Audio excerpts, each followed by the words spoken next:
everyone, and welcome back to my YouTube channel. Today, I'm actually going to be spilling my secret sauce on my #1 caption writing formula for Instagram.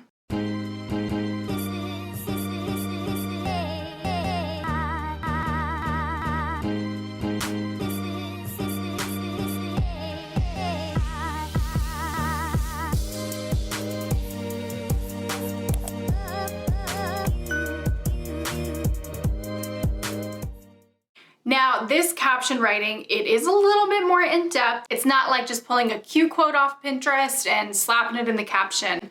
Don't get me wrong, I love doing that. But this one is to build a little bit more of that like, know, and trust factor with your audience.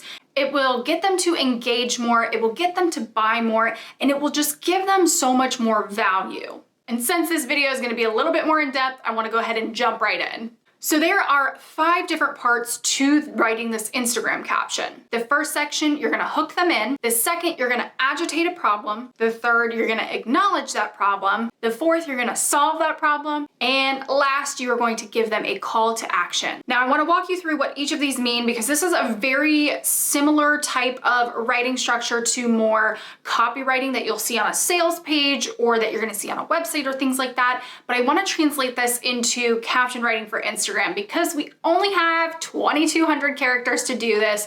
We need to keep this clear and concise and make sure that our audience is gonna read it. So #1, the hook. I want you to think of this as something that is gonna draw emotion from your audience. They are going to either hate it, love it, resonate with it. It might make them happy, it might make them sad, it might make them intrigued.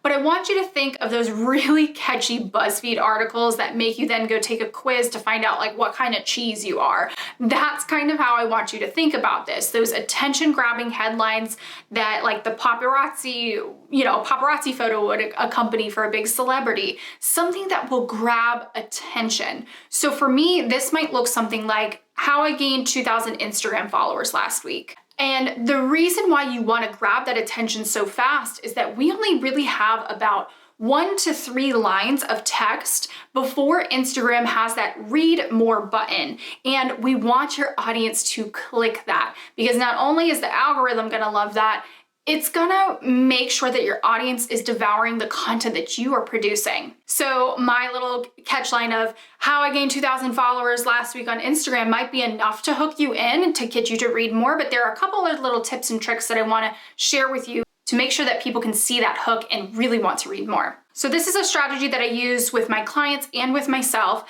Either we will throw in some emojis at the very beginning or at the end of that title to really kind of basically, you're stopping people from scrolling. It's gonna grab their attention, especially if you're using branded emojis or emojis that you frequently use. So for me, it looks like the lightning bolt or the sparkle. For some of my clients, they like to use hearts. So we're including that as part of that very beginning 1 to 3 lines of text. Or this is one that I love to use.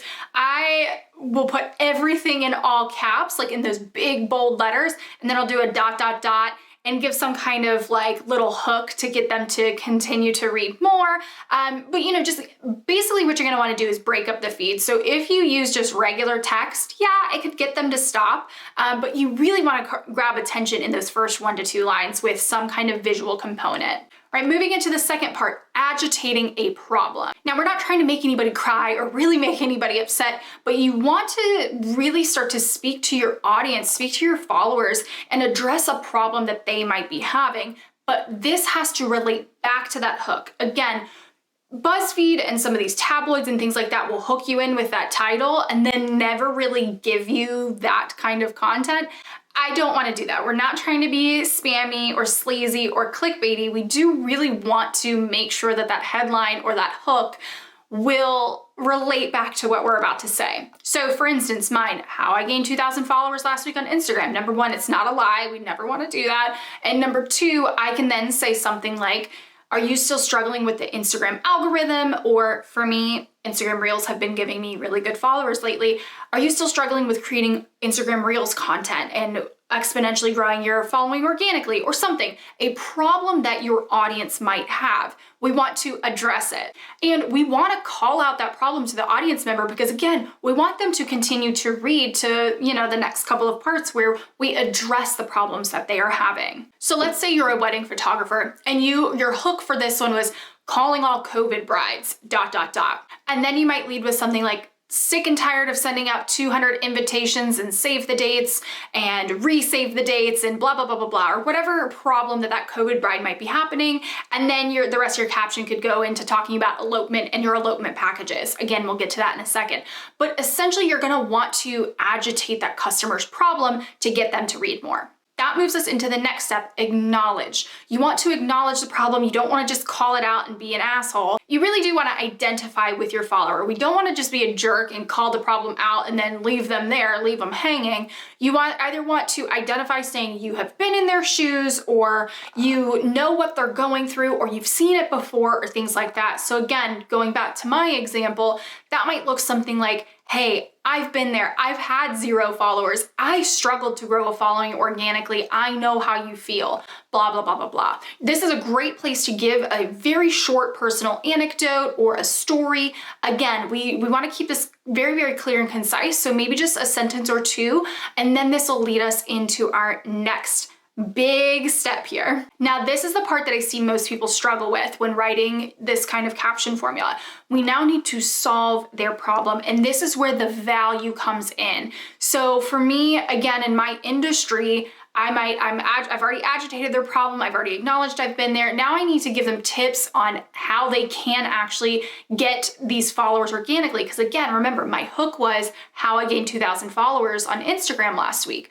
While, results may vary, but I can at least give them the strategies that I put into place to achieve that goal or to, again, we just want to wrap that hook back in because we don't want to lie to our audience and we don't want to clickbait them. So then I would dive into 3 tips of how I actually did grow those 2,000 followers through Reels, through an Instagram live room, and I would break down exactly how I did that and give them value that they came here for. So let's go back to that wedding photographer example. Maybe their COVID brides are sick of rescheduling their wedding a million times. They'll give them 3 options. Hey, you can elope. B, you can go to City Hall and do a reception later. Or C, reduce your guest list to make it a little bit more stress-free. So you're giving them options, you are giving them some solutions, and you're still, again, talking to their problem. And then this is where the next part comes into play. You have already given them value and you have solved their problem, but we want to get them to do more. If they liked what you said in the caption above, we want to give them a call to action. And this can be about a million different things, but essentially you want them to take further action. Again, it might be hard to have them book your service or buy your product right away, but you can lead them into that. You could say something of, for me, maybe I could create a download for showing them how to do Reels that would grow their following. And it could be a freebie and a lead magnet into my sales funnel. Or I could say, hey, if you loved this, let me know in the captions below if you've created Reels. I'll go comment on one. Or there's so many different things you can do. But the followers that enjoyed that content, they're gonna want to take further action, and you want to point them in the way that you want them to go. Because obviously they might comment, they might save it. But if you want them to go to the link in your bio, if you want them to share it in their Instagram story, tell them to do it. They are gonna want to do an action for you because you just provided them with a crap ton of value. And again, they might not buy from you, but they will give you something of value back because they got something from you. So you can actually see this in place on my Instagram. So make sure you guys head to @a_creativeco and you can dive back in. It's honestly a formula that I use pretty regularly, so you'll come across some posts in there. But if you guys really liked this video, make sure you hit the subscribe button, and I will be back next week.